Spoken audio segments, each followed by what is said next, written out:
মেহজাবিন চৌধুরী বসা আছেন, ওনার সাথে দেখা হয়েছে? আমাকে ঠকায় না এরকম কোনো মানুষ সমাজে নেই।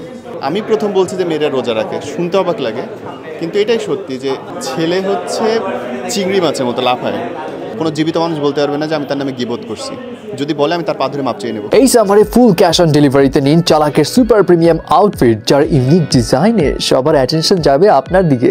এত ভালো থাকার কারণ কি? মানুষ তো এই ভালো এই খারাপ থাকে, আপনি এতই ভালো আছেন। আমি যেদিন থেকে বোঝা শিখছি কোনো কিছুই আমার নিয়ন্ত্রণে না, সব কিছু আল্লাহর হাতে, সেদিন থেকে অটো মন ভালো হয়ে গেছে যে উনি কারো খারাপ চান না। যাই হোক, যেভাবেই হোক, উনি সবচেয়ে সুন্দর সবচেয়ে ভালো জিনিসটাই আমার জন্য করেন। তারপর থেকে আমার মন ভালো, সারাক্ষণ ভালো লাগে। আলহামদুলিল্লাহ, কী ভালো রাখছি। আর আল্লাহ এত সফলতা দান করছে লাস্ট 3 বছরে, মানে এটা তো আমি আশাও করি না। অনেক ইনকাম বেড়ে গেছে। অনেক অনেক অনেক আলহামদুলিল্লাহ। এত বছর ইন্ডাস্ট্রিতে আছেন, আল্লাহ তো একটু তো করুণা করবেই যে ছেলেটা এত কষ্ট করে, কিছু তো দেই।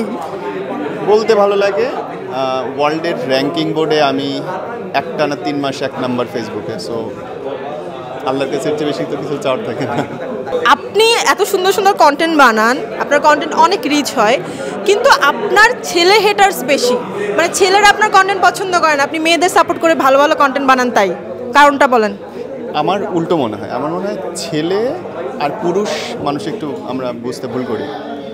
ছেলে হচ্ছে চিংড়ি মাছের মতো লাফায়, আর পুরুষ হচ্ছে কাতল মাছের মতো অনেক নিচে থাকে। পুরুষ হচ্ছে বোঝার মানুষ, উপলব্ধির মানুষ, রেসপেক্টের মানুষ, আর ছেলে হচ্ছে অনেক বেশি উচ্ছল। তো যারা ছেলে, যারা আমাকে বুঝতে অসুবিধা হয়, তারা যখন বড় হবে, বাবা হবে, স্বামী হবে, তারা তখন খুশি হয়ে যাবে যে আমি অনেক দরকারি কথা বলছি, যেটা সংসারের জন্য খুব জরুরি। আমি সেদিন বলছিলাম যে বাংলাদেশে যে মেয়েরা রোজা রাখে, সম্ভবত আমি দেখি নাই, আমার আগে কেউ বলছে। আমি প্রথম বলছি যে মেয়েরা রোজা রাখে, শুনতে অবাক লাগে, কিন্তু এটাই সত্যি যে আমরা, যেমন আজকে আমি রোজা, আমার বউ হয়তো রোজা হবে, কি আমি সারাদিন কাজ করে গিয়ে পড়ে যাব, কিন্তু সে গিয়ে ইফতার বানাবে। আমি ভয়েস রাইজ করার চেষ্টা করছি যে না, তুমি রোজা আছো, তোমার ওয়াইফও রোজা আছে, তোমরা দুজন মিলে ইফতারটা বানাও। তুমিও কাজ করে ফিরতেছো, আমি কাজ করে, আমার ওয়াইফ অ্যাক্টিং করে, আমরা দুজন মিলে যখন বাসায় ফিরতেছি, দুজন মিলে বিছানাটা গুছাই, দুজন মিলে খাবারটা রেডি করি। তো এইটা শুনে যদি কারো গাত্রদাহ করে, তার জন্যে আমি অবশ্যই সরি, কারণ তার কালচারাল শিক্ষাটা আরও আগে হওয়া জরুরি ছিল, সেটাও তা আমাদের মতো লোকদের কারণেই হয় না। তো ছেলেরা হচ্ছে সানগ্লাস পরে তো স্টাইলের জন্য, কিন্তু অনেক ছেলেরা সানগ্লাসের আড়ালে হচ্ছে কান্না করে, যে কান্নাটা কেউ দেখতে পায় না, এটা নিয়ে কি বলবেন? আমি মাঝে মধ্যে বলতাম যে পৃথিবীতে সবচেয়ে বেশি ব্যবহৃত জিনিস হচ্ছে পুরুষ।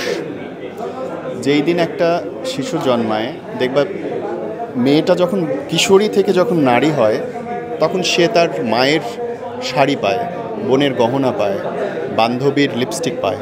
আর একটা ছেলে যখন বড় হয়, তখন বাবার ঋণ পায়, ভাইয়ের দায়িত্ব পায়, স্বামীর কর্তব্য পায়। যেই দিন একটা পুরুষ বোঝা শুরু করে যে সে পুরুষ, সেদিন থেকে পুরুষটার হাসি বন্ধ হইতে থাকে, কথা বন্ধ হইতে থাকে, দায়িত্বের চাপে সে ম্রিয়মান থাকে। এবং এই পুরুষকে যখন একটা নারী খুশি করে, আনন্দ দেয়, সেটা আসলে তুলনা হয় না। কিন্তু আমাদের দুর্ভাগ্য যে আমাদের পারিবারিক বোঝাপড়া এত কম যে আমরা ওই আনন্দের মুহূর্তগুলো কম পাই, দুঃখের মুহূর্তগুলোই বেশি পাই। এবং পুরুষের কান্নায় আসলে শব্দ হয় না, চোখের জল অনেক পড়ে, তাকায় থাকবে কিন্তু ভেতরটা পুরো শেষ হয়ে যাবে, ভাইটার বাবা না। আরেকটা প্রশ্ন করতে চাই, ওইখানে মেহজাবিন চৌধুরী বসা আছেন, ওনার সাথে দেখা হয়েছে? হ্যাঁ, মেহজাবিনের যখন শুরুর দিন, তখন থেকে তো চিনি, ওই লাক্স থেকে, তার আগে থেকে। শি ইজ ট্যালেন্টেড, আল্লাহ তার পারিবারিক জীবন সুখী করুক, এটাই বলার। আপনি দার্শনিক হয়ে গেছেন নীরব ভাই, সব কথার মধ্যে দর্শন পাওয়া যাচ্ছে। অনেক ঠকে শিখেছি ভাই, মানুষ তো দুভাবে শেখে, দেখে শেখে, ঠকে শেখে। আমি ঠকে শিখেছি। আমাকে ঠকায় না এরকম কোনো মানুষ সমাজে নেই।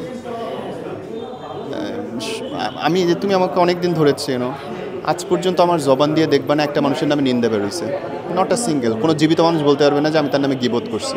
যদি বলে আমি তার পা ধরে মাপ চেয়ে নেব, কিন্তু আমি বলি নেই, আমার মনে বলে যদি না হয়ে যায়। তো আমি চিনি, আমাকে ঠকায় না এরকম কোনো মানুষ নেই।